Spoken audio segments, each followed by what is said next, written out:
Hey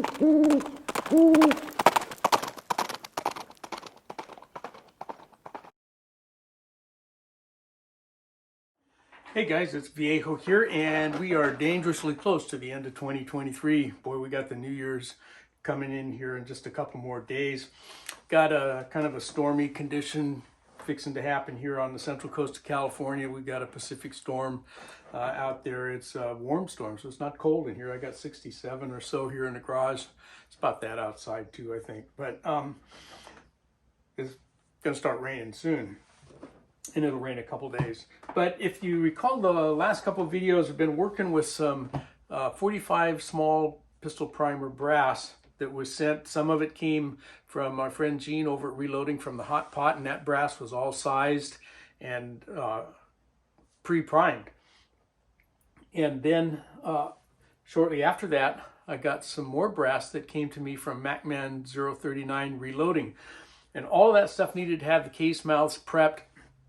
So we took care of that, and I like to do that in particular for my cast bullets. I like to have that inside that case mouth nicely chamfered. That kind of helps prevent lead shaving as I'm seating a bullet. And the brass from MacMan needed to be sized, and since it didn't have a primer already in the pocket, I went ahead and uniformed the primer pockets, and we did that all on the Lyman Case Prep Center, if you remember. And kind of the purpose of that is that, well, for one thing, we want to look down in there, and if we have done tumbling, you know, either wet or dry, sometimes little, you know, bits of tumbling media can get lodged in the flash hole or in the primer pocket. So we're checking these cases as we go, and we want that primer as it seats. You know, if we pretend that this is a primer cup, we want that primer to go in there, and the rim of the cup of the primer itself, we want to sit squarely down inside that primer pocket. If one side of the roof of that pocket is a little higher than the other, then that primer may not go all the way down in there, okay, as far as we would like. So we ream them out so that we get a nice flat, okay, roof to that primer pocket. So we did that, and now it's time to come in here and prime these.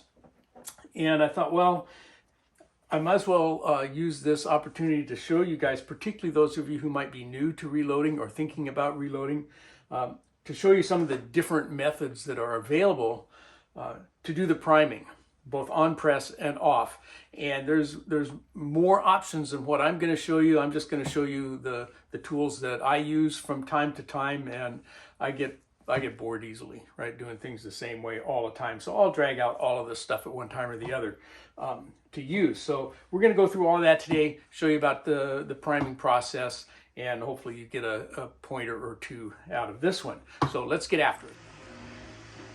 Our lead turret press has a couple of different options. There's an automatic priming system. One end of an arm attaches up here, then there's an arm that comes down, and it picks up a primer, swings it over, and you push a little tab and it delivers a primer into the cup there. I never could make myself like that system. I had one and I got rid of it. If I'm going to prime on press here, I use this system, and we have these little arms that just drop into the slot that is in the ram. Okay, you have to put this in before you put your shell holder in there, but you manually insert a primer into that cup, and then as you bring the ram down, that cup pushes up and into the primer pocket of the case and seats that primer. It's a little slower maybe, but not by much, than using the automatic arm that swings back and forth here. And that works pretty well. And this system is a near direct copy of what Hornady uses with their single stage. Let me show you that. Okay, here is the Hornady arm, and here is the Lee arm. And they look almost like they would be interchangeable, but they're not. Okay, so the Hornady comes up here into this 007 press, And unlike the Lee system, you can drop this in with the shell holder in place, but it functions in exactly the same way. When the press is up, you would come in and manually insert your primer there and drop it down. And there is an arm here that you can install that will drop a primer into there. And we have this option here on the Hornady Classic single stage. Okay. And the way it works is real simple. Okay, you've just got your primer pickup tube, and it drops into a correctly sized hole here, and there's a little spring, and as you come up, you can see that little spring sort of pop out there, and a primer will drop down into the primer cup. You bring your case down and it primes at the bottom. I never liked this system because if you look at this, this guy is like right in your face. Okay. I made a couple of ones that were shorter that would hold 50 primers instead, just to make it shorter, but then that's like, what's the point? So I never really actually used this system very much on my Hornady 007 Lock and Load Classic press. And this one around the back side of the ram is where our dead primers would come out if we're depriming on press, and so there's a cup that would catch those sometimes. Those kinds of systems never work really well either. The best kinds are the ones that drop the dead primer right out through the bottom of the ram into a tube. And our old Lyman Spartan press here has an arm. This is real similar for those of you who've got some of the older RCBS units. In fact, you can use an RCBS primer arm in here. And what would happen here is you can either hand feed your primer at this stage, okay, push the arm up in and seat your primer here, okay, or there's a unit that goes up here that will feed this for you. Let me show you that. Okay, so up here we have a piece, and this has just got a screw on this side. There's no through hole drilled through it. You could do that, but it kind of a fine adjustment to get in here. And we have a primer tube here, and these are kind of a special primer tube to fit in here. Okay, they've got an O-ring on them, so these are a little harder to find for this older press, but nonetheless our primer tube fits down in there tightly. And the way this would work then, okay, it picks up the primer, you push the arm in, seat your primer, come back, kind of give it a little pull. There is a spring here that pushes a little piston out through there that keeps the next primer from just falling out of there when you do that. Okay, these are getting a little hard to find, but they are out there. And again, if you come across one of these old Spartan presses, they're just a lot of fun to use.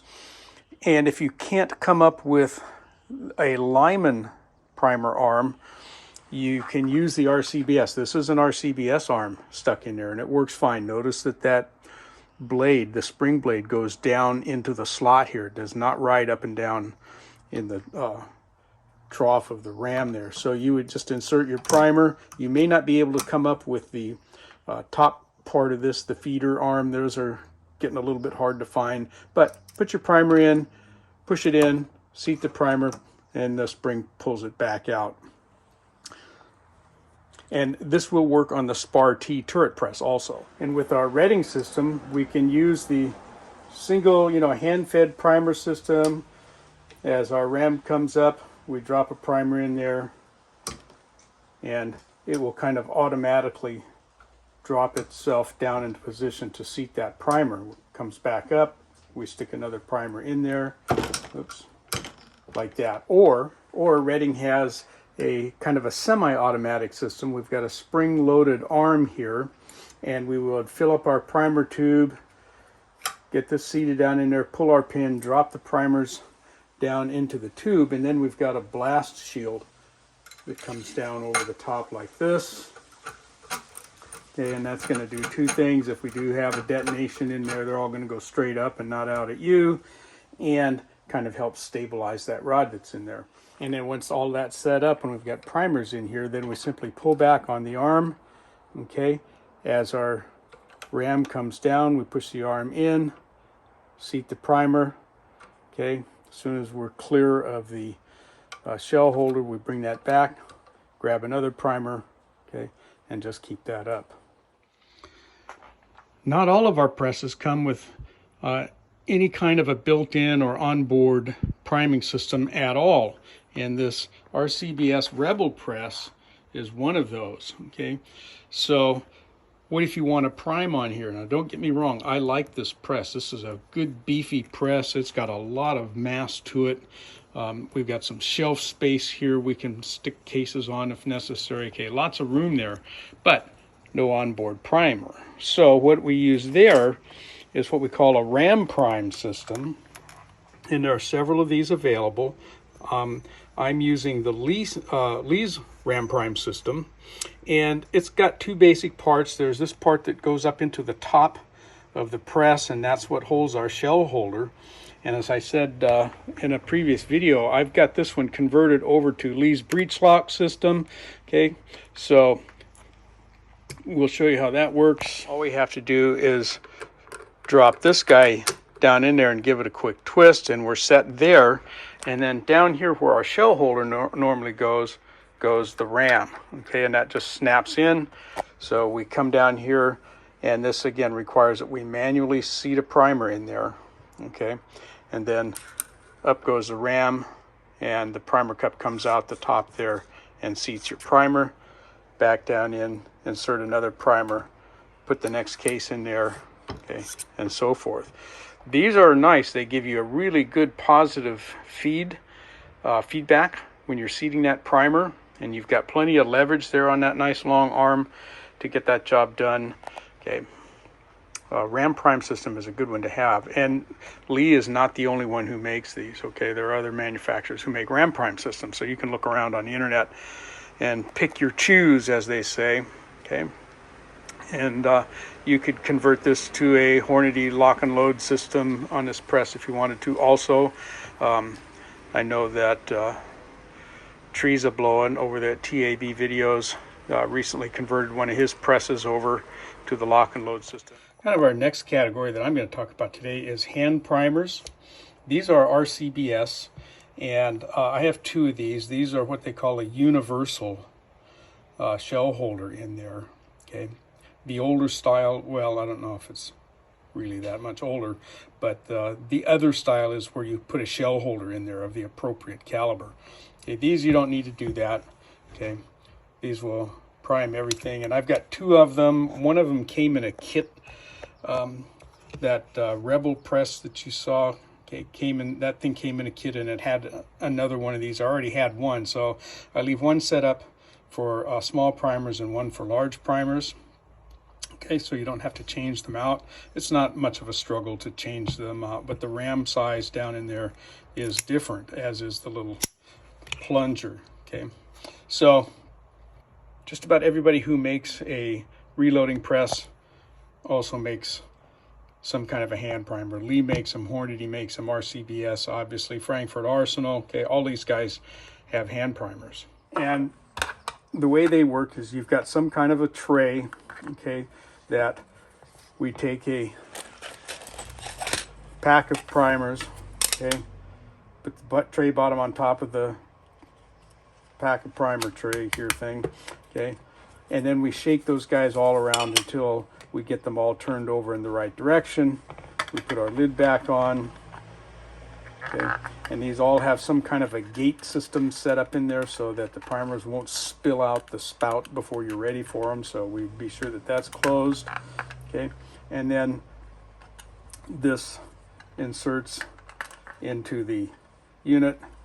Okay, we turn it kind of sideways, open the gate. Primers drop down into the hole. We put a case in there. Up comes the ram as we squeeze it, and it seats the primer. Okay, so that's how that system works. I like to do it, but it's hard on your hands if you're arthritic, okay, or if you've got other issues. I don't think it's something that I would want to sit down and do 500 of them. I'm going to look for some kind of an automatic system, and we'll come to that. And once again, you've got to pay attention to small primer versus large primer sizes. Okay, they are different. They're not universal. Okay, even though this one says universal, it's about the shell holder. Okay, not about the primer size. So you got to change those out. And we got to talk about our priming system on our progressive presses. Okay, considerably more complex, more moving parts.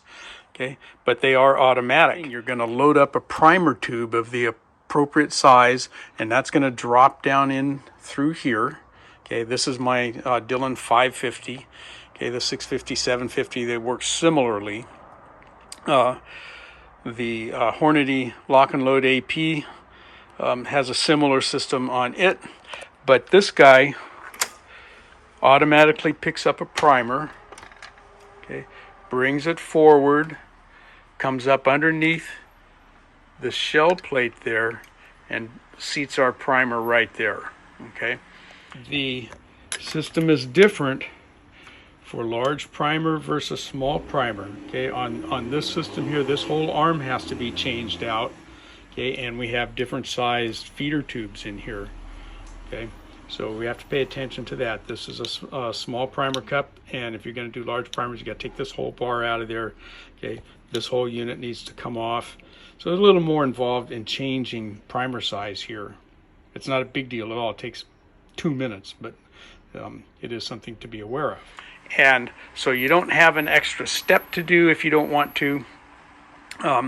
You can pre-prime brass, okay, off this press if you want, but if you got the system there, you might as well use it, my thinking. Anyway, so that's the automatic primer delivery and seating system, and it's pretty nice. It saves you that whole step, and it's less wear and tear on your hands.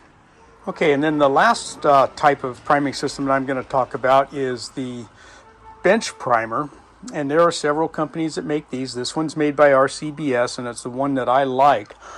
And this one and the newer one from Lee are the ones that I see used most, at least in the videos here on YouTube. This one's got a couple of pieces and parts to it. Let's talk about that just a little bit real quickly. All right, this one's got a ram that's going to drop down in here. So your shell holder goes in, and then you drop the appropriate size ram down in there, okay, and you're good to go. Well, you also need a primer pickup tube and a primer flipper tray. You can go in here and feed these one at a time if you want, but that's not the point. If you're going to do that, you might as well do it on your single stage or turret press. All right, then the first thing we got to do is get some primers located here, and I've got a partial box of CCI. We're going to use CCI primers today. So I got 50 of them here.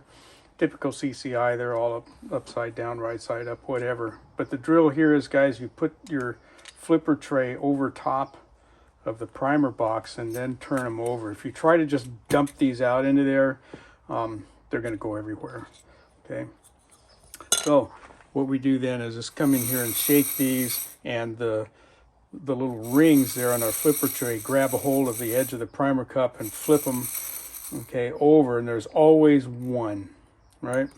There's always that one guy that does not want to conform, okay? Lid goes on top, hold it together tightly, and then turn that over, and these flipper trays are designed so that they're not tall enough between the top and the bottom for those primers to flip over as you turn those right side up. So we want the base of the cups up, okay? And then we're just going to go through here and pick these up. And again, this is a homemade primer tube, but usually when you buy a priming system, it comes with the tubes, and they're available separately online, and a lot of them are interchangeable, not all, okay?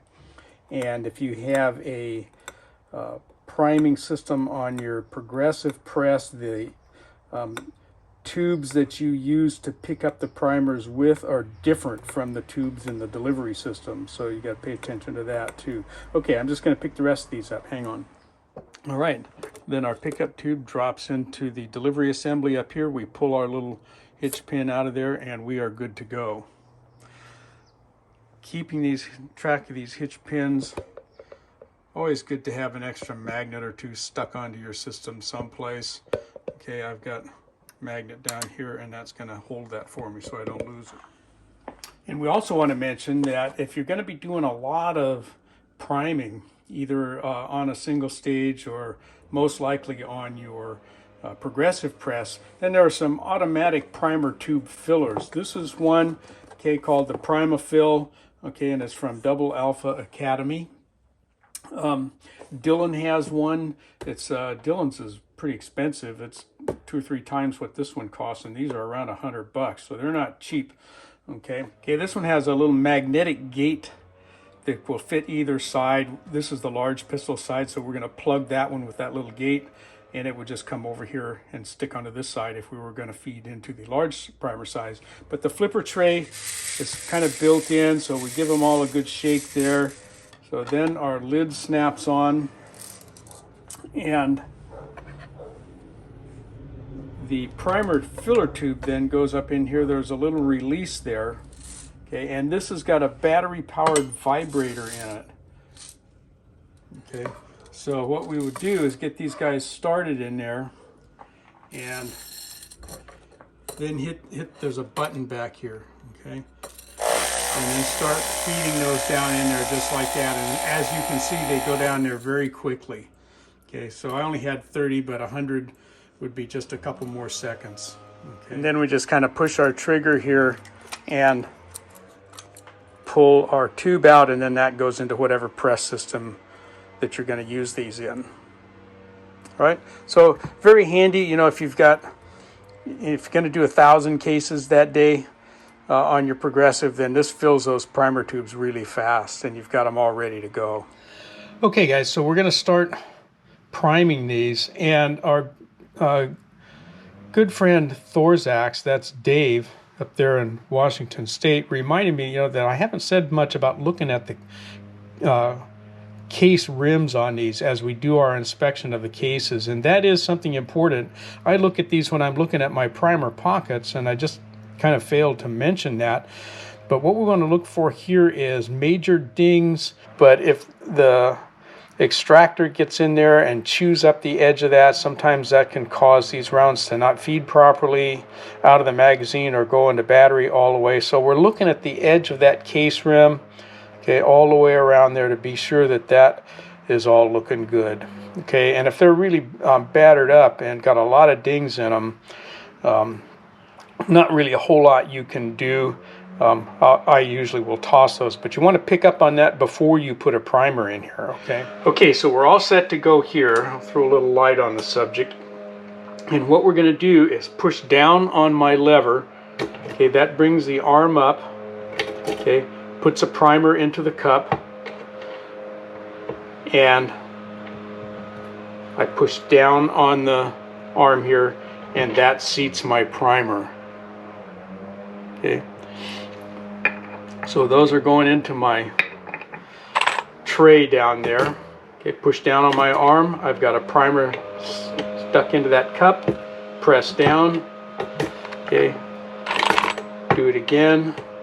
And you can see you can get a pretty good rhythm going here. And these go pretty fast, and there's lots of good positive feedback in your hand out here as you seat that primer. Okay. And when I'm talking about feedback, you guys, what I mean is that I have a good sense of feeling of that primer ram pushing the primer up into the primer pocket in that case, and I can feel that thing seat. Okay, that's when we talk about good feedback, that's what we're talking about. Okay, we can feel that guy going in there.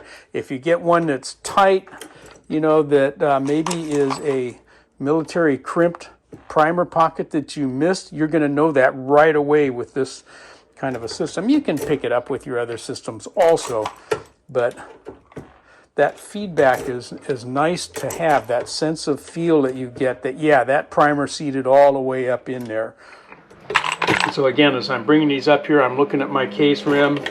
Okay, these have all been inspected once, twice, probably 3 times, but it never hurts to just double check you're not, you know, didn't inadvertently leave a primer inside one of these things. I've done that before and then just shoved it up there without looking, and then, oh, my next primer won't go in, and you go, oh, there's already one in there, dummy. Okay, so, you know, it doesn't hurt to look at these as you're bringing them up, and just a quick glance is all it takes to take a look at that rim of that case, and you'll see it. Okay, when you get one that looks, you know, not concentric all the way around. Okay,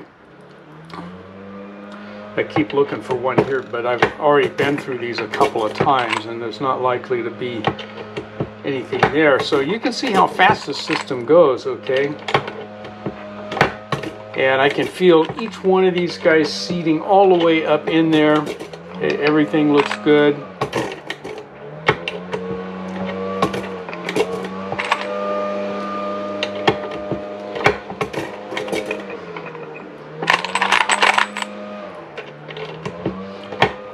And I really like this one. This kind of a system is much easier on my hands than using a hand primer. Okay. All right, we've got them all done here then, and notice that as we finished the installing the primers, we put these back in our loading blocks kind of upside down, and that gives us one more opportunity to come along in here and kind of look down the line here, see if there's any of those primers standing proud. Okay, again, another look at kind of the cases in general, but I like to do that, and that takes, what, a second to look down those. Okay, same with this set. Oops, hit the camera. So again, you know, you just look along those edges, and it'll be real evident if you've got anybody that's sticking up proud along there. Okay, guys, there you go.